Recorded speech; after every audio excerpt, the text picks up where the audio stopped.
Hi everyone, welcome back to my channel. My name is Gretchen, and today I am here with my final review from this year's Women's Prize for Fiction, and today I'll be reviewing The Persians by Sanam Mahloudji. Now this is a debut novel, and it's a multi-generational saga that follows the lives of 5 Iranian women over the course of about 60 years. The book starts with a scandal involving one of the women named Shirin, and I will get into that scandal in a minute, but once this event happens, her life starts to unravel, and the image that she was trying to uphold as far as her life goes while living in America starts to disintegrate, and she realizes that although her name means something in Iran, in America she is just another immigrant, and her name is not something that will protect her. So I mentioned that we're following the lives of 5 women. We have the family matriarch. Her name is Elizabeth.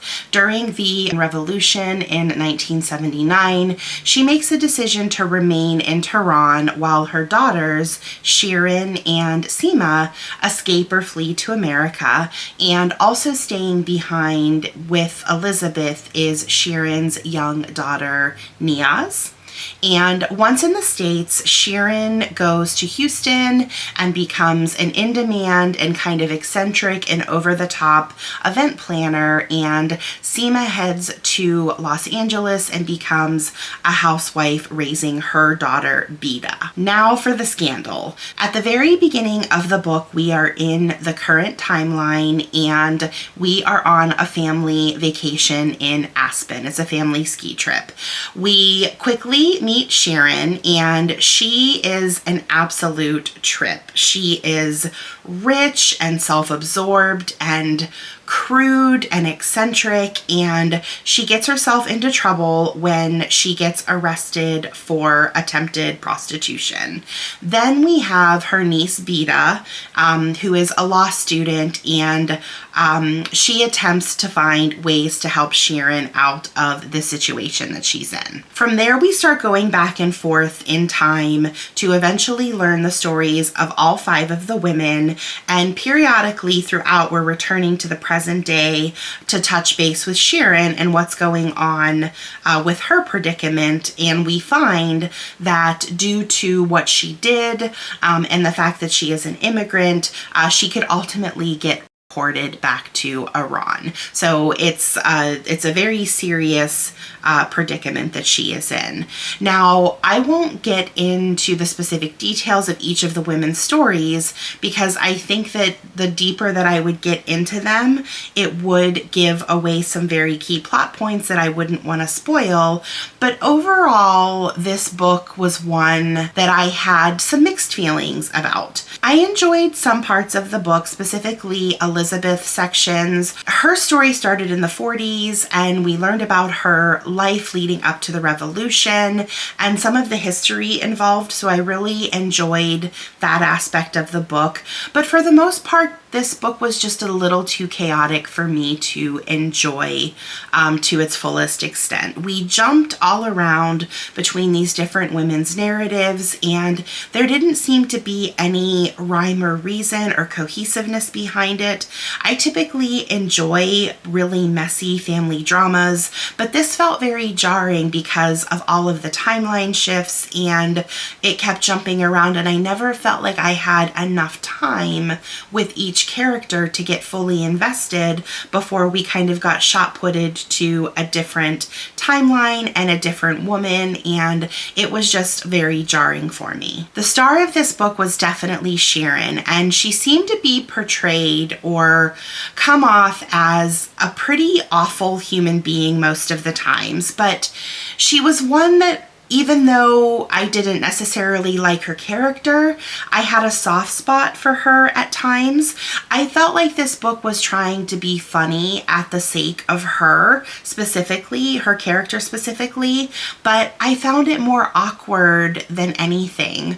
Her character, who I think was meant to be comedic relief, and, you know, with her being so crazy and over the top and shameless most of the time, I thought that that was meant as a tool to get the reader to laugh, but most of the time it was just kind of cringe to me, and it was one of those situations where I felt like I had secondhand embarrassment for the character. And I think it was because I could see her struggling, and most of the things that she seemed to be doing seemed like a cry for help to me. And even though she lacked self-awareness and sometimes even compassion for the people around her, including her own family, I didn't feel like she was a lost cause or someone that should be dismissed. And I really felt like the way that her character was portrayed kind of did a disservice to her.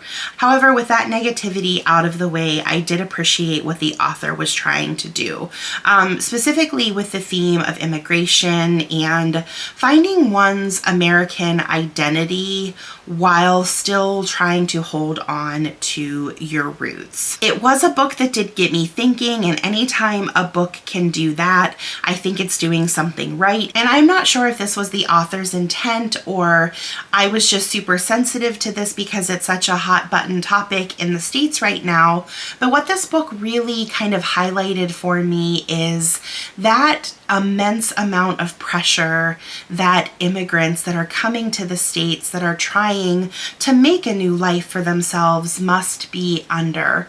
And what really highlighted that for me was how oftentimes Americans will put unrealistic expectations on these immigrants to completely wipe everything about their previous lives from their memory. They get villainized if they speak their native tongue. They get villainized by the smell of their food cooking in their homes. They get villainized for the clothes that they wear or the traditions that they follow. And I think that it's just terribly sad. And this book really kind of pointed out a lot of that.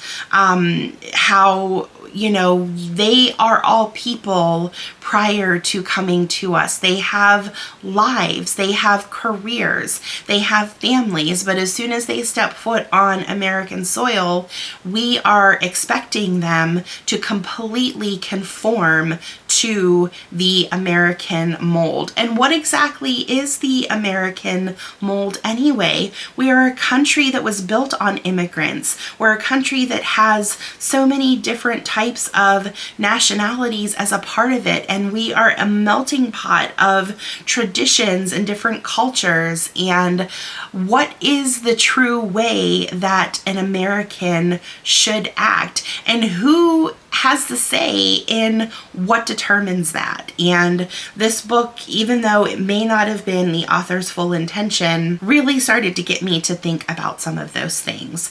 And overall, even though this wasn't my favorite book from the shortlist, it still had some redeeming qualities, and I would say that it's worth a read. If any of this sounds interesting to you, it could be one that you gel with. So yeah, that's it. That is my final read from this year's Women's Prize. Before they announce the winner, which is going to be in June, I think it's June 12th, maybe. I could have that wrong, but I think it's June 12th. I will put a video together ranking my books in order of preference and then ultimately predicting a winner. I will also say that there are some books on the long list that I didn't get to that I'm still interested in. So if I do read any of those books, I'll include those reviews as part of reading wrap-ups. If you enjoyed this video, please hit like or subscribe, or if you read this book and you enjoyed it, or if you didn't, drop me a comment to keep the conversation going. And until we read again, bye!